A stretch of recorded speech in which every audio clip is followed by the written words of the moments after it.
Buenos días, hoy vamos a hablarles sobre el diagnóstico diferencial de las dilataciones esofágicas. Mi grupo está conformado por Andrés David Serna, César Iván León, Bresly Valentina Maya y mi persona Michelle Romero. En este trabajo se revisará las alteraciones del esófago que cruzan con dilatación del órgano desde el punto de vista radiológico y se realiza un diagnóstico diferencial entre ellas.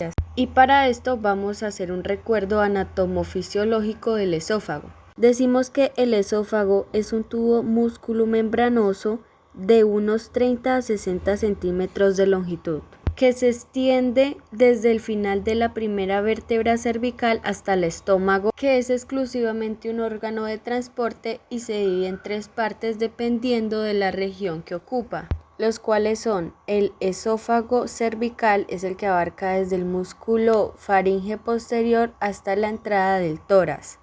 El esófago torácico, que es el que comprende la entrada del tórax hasta el diafragma, y el esófago abdominal, que es desde el diafragma hasta el estómago. En la primera imagen podemos observar una radiografía que fue realizada con una sonda estomacal y en ella podemos observar las partes del esófago, que serían tres, las anteriores mencionadas, que son el esófago cervical, el torácico y por último el abdominal. Y en la segunda imagen podemos observar la acumulación anormal de aire en el esófago torácico de un perro. La pared esofágica comprende cuatro capas. La primera, la capa fibrosa externa, es la capa más exterior del esófago y la pleura mediastinal está adherida a ella. La segunda, la capa muscular, en el perro se comprende de dos capas oblicuas de músculos estriados que se extienden a lo largo del órgano. En el gato, el primer tercio del esófago comprende una capa de músculos estriados, mientras que en el segundo y tercer tercio tienen una longitud externa en una capa circular interna de músculos lisos. Esta particularidad de la musculatura del esófago del gato se encuentra también en el hombre. La tercera capa es la submucosa y es relativamente gruesa ya que contiene vasos sanguíneos, nervios y glándulas mucosas. Estas últimas son muy abundantes en perros, lo cual es poca en hombres y también en gatos. Y por último está la capa mucosa, que es la capa más interna del esófago. Esta se compone del epitelio escamoso estrificado con la superficie cornificada. Tiene conductos de desagüe de las glándulas mucosales. El esófago también cuenta con dos esfínteres. El primero es el faringoesofágico o boca esofágica. Este tiene una estructura anatómicamente bien definida que reúne fibras musculares del cricofaringeo y las fibras que provienen del músculo tirofaringeo. Este esfínter está cerrado permanentemente, salvo durante el paso del bulbo alimenticio, y los nervios que lo rigen provienen del nervio glosofaringeo. Bueno, y por otra parte tenemos el esfínter gastroesofágico o esfínter esofágico bajo. Este, por lo contrario, no está bien definido anatómicamente, está constituido por un simple esfuerzo de la capa muscular, pero sin embargo tiene un papel fisiológico importante por su modo de abocamiento en el estómago, ya que funciona como una válvula flotante para oponerse al paso retrógrado del contenido gástrico al esófago. Cuando la presión aumenta en el estómago, el esfínter se cierra y se opone al retroceso. Bueno, y en la fisiología de la deglución podemos decir que esta es una acción secuencial, completa y coordinada que transporta el alimento y el líquido desde la cavidad oral al estómago. Y esta deglución se puede dividir en tres tiempos. El primer tiempo sería el bucal y es el tiempo inicial de la deglución, donde los alimentos son colocados en el dorso de la lengua y el bulbo alimenticio y es empujado hacia el orificio bucofaringeo. En el tiempo faringeo se desencadena cuando el alimento llega al velo del paladar. Y por último, el tiempo esofágico es el que más nos interesa en este trabajo. Ocurre cuando una onda peristáltica aparece debajo del esfínter faringeo esofágico y empuja el bolo alimenticio delante de ella Esta onda peristáltica supone la activación sucesiva y coordinada de los músculos del esófago. Bueno, entonces ahora tenemos los medios de diagnóstico para las enfermedades esofágicas, en el cual nos dice que tenemos 3 medios, ¿no? Entonces vamos a empezar con la anamnesis, que pues nos dice que consiste en una conversación entre el médico y lo que sería el propietario del paciente, en el cual pues el médico va a hacer una serie de preguntas y le va a preguntar sobre una historia clínica, hábitos de vida que lleva el paciente y si ha tenido problemas antecedentes con sus familiares, sus progenitores. Como objetivo, pues así el médico puede establecer como un diagnóstico. Algunos síntomas, una sintomatología que se podría ver es una disfagia, una regurgitación, movimientos de reglución repetidos, náuseas y vómitos. Tenemos también el examen físico, que pues este no es un medio pues muy útil, pero entonces nos permite aportar alguno que otro dato. En este examen físico pues podemos ver desde un estado normal hasta un emaciado. Esto pues significa un bajo de peso. Puede ver halitosis, que este término pues es empleado para descubrir el aliento desagradable, que puede ser por producto de factores fisiológicos o patológicos de origen bucal o sistémico. También podemos observar la temperatura y una auscultación, que esta pues se basa en la detección y análisis de sonidos producidos en el corazón, que es ya por las aperturas y el cierre de las válvulas cardíacas. Y la radiografía, pues que este es como un mejor medio para poder diagnosticar esas enfermedades esofágicas. Este estudio es uno de los más seguros y pues este es el que nos permite ver con mayor facilidad el tamaño, forma y posición y pues la función del órgano. Entonces ya aquí podremos ver bien las dilataciones esofágicas. Entonces aquí ya tenemos las características del esófago, en donde se divide en 3, que es el esófago cervical, el torácico y el abdominal. Una de ellas, el esófago cervical, tiene pues unas líneas paralelas y este es un conducto músculo membranoso flexible y depresible. En lo que es el esófago torácico, este pues va a circular dentro del mediastino dorsal y se encuentra entre la segunda y octava vértebra torácica. Y el esófago abdominal es corto, este se estrecha pues a la tapa del estómago y este está recubierto de peritoneo únicamente en la cara anterior. Y pues del lado derecho se relaciona con la trascavidad de los epiplones y el lóbulo izquierdo del hígado. Bueno, entonces aquí tenemos las principales afecciones en las que puede aparecer una dilatación esofágica. Entonces tenemos el megaesófago, donde pues esto es una dilatación esofágica e hipomotilidad debido a una disfunción neuromuscular. Esta puede provocar regurgitación inmediatamente tras la ingesta del alimento o bien pues puede ser varias horas después. Este pues va a tener de pronto un vómito que va a estar fermentado y también puede haber tanto sólido como líquidos. Este pues se clasifica en megaesófago congénito, que este produce la dilatación esofágica e hipomotilidad en el perro.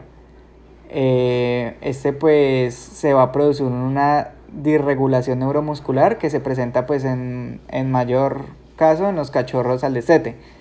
Y esta pues generalmente va a afectar a los perros que son de razas grandes. Y por otro lado tenemos el megaesófago adquirido. Este pues es una dilatación esofágica con una ausencia de peristalsis esofágica debido a la destrucción irreversible de las neuronas del plexo mientérico del esófago.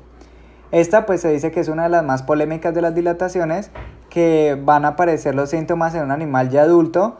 Tienen síntomas iguales al megaesófago congénito, solo que pues este se va a presentar en la adultez y en el caso del congénito se presenta solo en cachorros. Y su causa pues puede ser por lesiones locales.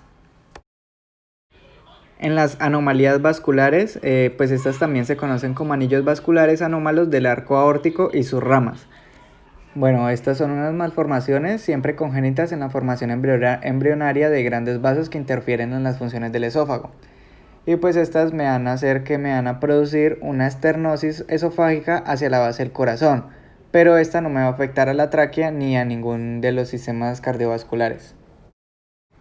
Seguimos con invaginación gastroesofágica, que esta se dice que pues es como muy rara en perros y gatos. Pues esto se define como una introducción de parte o de todo el estómago y a veces del vaso y páncreas en el interior del esófago torácico dilatado.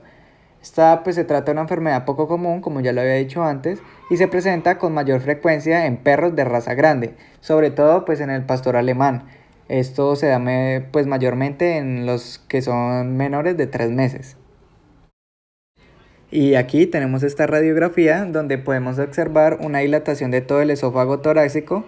Se ven los pliegues del estómago en el esófago y el intestino delgado con gases en el lugar en que debía estar el estómago. Bueno, la estenosis esofágica es un estrechamiento del esófago. El esófago, como sabemos, es el conducto que va de la boca al estómago. Con esto tenemos simultáneamente una dilatación que en dependencia del grado de estrechamiento y de la antigüedad de la lesión puede ser mayor o menor. Las causas más comunes pueden ser las cicatriciales, las cuales causan una fibrosis de la zona estenosada y puede ocurrir por cualquier inflamación que afecte a la capa muscular. Las bridas periesofágicas son como anomalías vasculares. Masa extraesofágica son como un absceso en la región cervical. Y los tumores esofágicos, estos tumores son muy extraños y suponen solo el 1% del total de los neoplasmas. Acá observamos en la figura un animal al cual se le ha administrado más contraste a la imagen para confirmar la presencia de un megaesófago. Divertículo o papada esofágica. Bueno, esta es una dilatación que se localiza en forma de bolsa y afecta a una o varias capas de la pared esofágica. Son muy extrañas en los perros y se producen por pulsión, por provocamiento de una hernia en la mucosa, por un aumento adicional en la presión. Pueden ser congénitos o adquiridos. Los adquiridos ocurren por cuerpos extraños que laceran, lastiman la mucosa por ingestión de cáusticos. Bueno, los signos clínicos que presentan los perros con divertículos son muy similares a los que presentan en la mayoría de los desórdenes esofágicos. La sintomatología, pues los divertículos congénitos solo son un 10 o un 15% de esta. Bueno, cuando hablamos de los cuerpos extraños, podemos decir que son más frecuentes en perros que en los gatos. Esto se da puesto que en el perro dedica mucho más tiempo a la masticación en comparación al gato. En el esófago existen unos sitios típicos de obstrucción por la anatomía pues, de la región. Número 1 encontramos la entrada del tórax, en la parte 2 encontramos la base del corazón y por último la entrada del diafragma.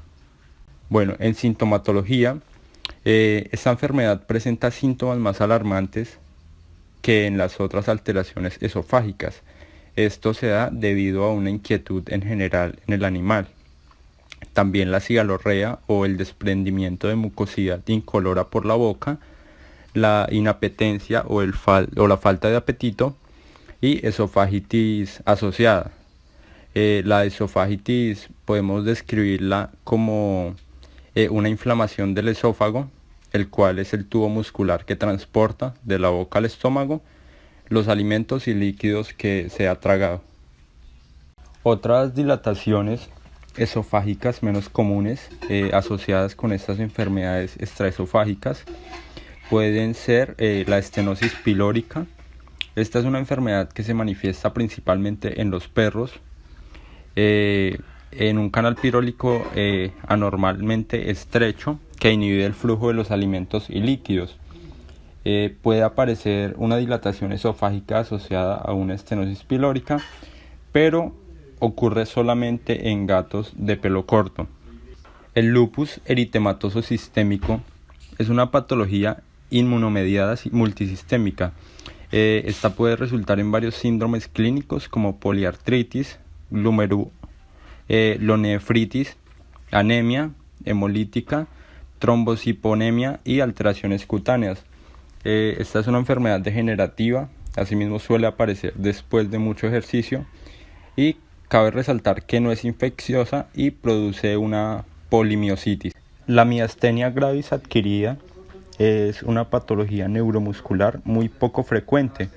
Esta parte de los síntomas digestivos del megaesófago, como lo son los vómitos y las regurgitaciones, que son los más comunes, también provoca incontinencia urinaria y debilidad muscular. Adicional a esto, también hay caída de los músculos faciales. El diagnóstico que se lleva a cabo se tiene en cuenta la sintomatología en general y digestiva. Para este diagnóstico, para diferenciarlo, se realiza el test de Tensilon, que consiste en inyectar el animal de 0,1 a 0,5 miligramos de Endrophonium chloride. Bueno, como datos curiosos o pues datos que podemos resaltar, inicialmente el esófago canino es el más largo que el del hombre. La motilidad del esófago está controlada por dos sistemas, SNC y SNP. También una dilatación esofágica sería el resultado de intentar compensar una lesión que cause una afectación al esófago. Y por último, en casi todas las afecciones esofágicas es muy común encontrar una dilatación del órgano. Bueno, ahora vamos a hablar de un caso clínico sobre el megaesófago idiopático congénito canino. Se reporta un caso de megaesófago idiopático congénito en un cachorro de raza caniche de 2 meses de edad. Bueno, en primero tenemos el megaesófago, que es un término de dilatación esofágica, una manifestación común de diferentes enfermedades que producen alteraciones neuromusculares que desencadenan un transporte anormal de la ingesta entre la faringe y el estómago. Tenemos unos tipos de megaesófago. En primero tenemos el idiopático congénito, conocido como el MIC, que se refiere a una dilatación de causa desconocida que se manifiesta al momento del destete. También tenemos el megaesófago idiopático adulto, conocido como el MIA, que es una dilatación que aparece súbitamente en la madurez, en tanto que también el otro es el megaesófago adquirido o secundario, conocido como el MAS, que describe ya las causas de la dilatación esofágica que pueden ser identificadas. Esta enfermedad se ha descrito en diferentes especies de mamíferos domésticos como el bovino, el ovino, el equino, el canino y el felino, pero sin embargo el perro es el animal doméstico más afectado por esta patología. El megaesófago es la causa más común de regurgitación crónica en el perro. Esta afectación generalmente es idiopática y afecta preferiblemente a cachorros, sin embargo más del 50% de los casos se diagnostican en perros adultos. Respecto al paciente, tenemos un cachorro de raza caniche de 2 meses de edad con un peso de 500 gramos recién destetado, procedente del municipio de Manizales, Caldas. Este cachorro fue llevado al servicio de consulta externa del Hospital Veterinario de la Universidad de Caldas.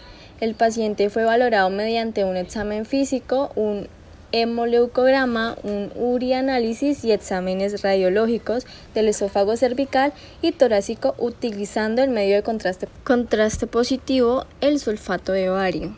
Según la historia clínica, el paciente fue llevado a consulta porque desde el momento del destete, 15 días atrás, manifestaba problemas de regurgitación. Entonces, durante el examen físico se encontró que el cachorro tenía una talla demasiado baja para su edad y raza. Como dije anteriormente, el cachorro llegó con un peso de 500 gramos. Entonces, la sintomatología principal se presentó en el sistema digestivo.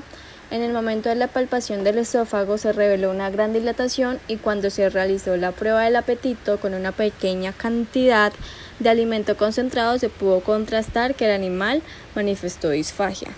También manifestó una regurgitación y dilatación exagerada del esófago cervical.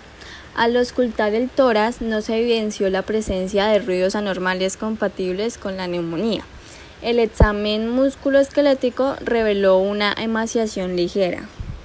El hemoleucograma fue realizado con el fin de descartar una neumonía por aspiración. En este examen podemos evidenciar que los resultados permanecen dentro de los parámetros normales para la especie, ya que si nos ponemos a ver el valor de referencia y el valor obtenido, pues podemos observar que están dentro de los parámetros normales. Además, también se practicó un urianálisis en donde se observó que los resultados de estos exámenes permanecieron dentro de los parámetros normales para la especie igualmente. También se tomó un esofagograma con sulfato de bario en donde el análisis radiológico mostró un esófago francamente distendido en su proporción cervical y torácica. Las manifestaciones clínicas y los resultados de la radiografía indicaron que este cachorro padecía del MIC. Después del diagnóstico se recomendó la alimentación del cachorro colocándolo en posición vertical para así poder aprovechar la fuerza de gravedad en el proceso de la ingesta hasta el estómago y administrando también una papilla nutritiva en poca cantidad varias veces al día. Estas manifestaciones clínicas se presentan después del destete cuando el animal es incapaz de deglutir alimento sólido. La sintomatología generalmente incluye una regurgitación de contenido esofágico, una pérdida de peso, polifagia, debilidad, deshidratación, una mineralización ósea defectuosa, inflamiento del esófago cervical que coincide con la respiración y la aspiración laringotraqueal recurrente que a menudo permite una neumonía. En algunas situaciones el contenido esofágico se puede fermentar y presentar una halitosis, y la disfagia puede producir una pseudotialismo. El número de regurgitaciones varía con el grado de la dilatación esofágica y también con el grado de actividad del animal, por supuesto. La sintomatología de este paciente en el estudio no fue significativamente diferente a las reportadas anteriormente. Además, su recuento globular blanco se encontró dentro de los parámetros normales para su especie, lo que se sugirió una probabilidad baja de afección subclínica del aparato respiratorio debido a una broncoaspiración. El tratamiento de esta patología es sintomática, lo mismo que para la mayoría de los trastornos neurológicos que producen estas alteraciones patológicas.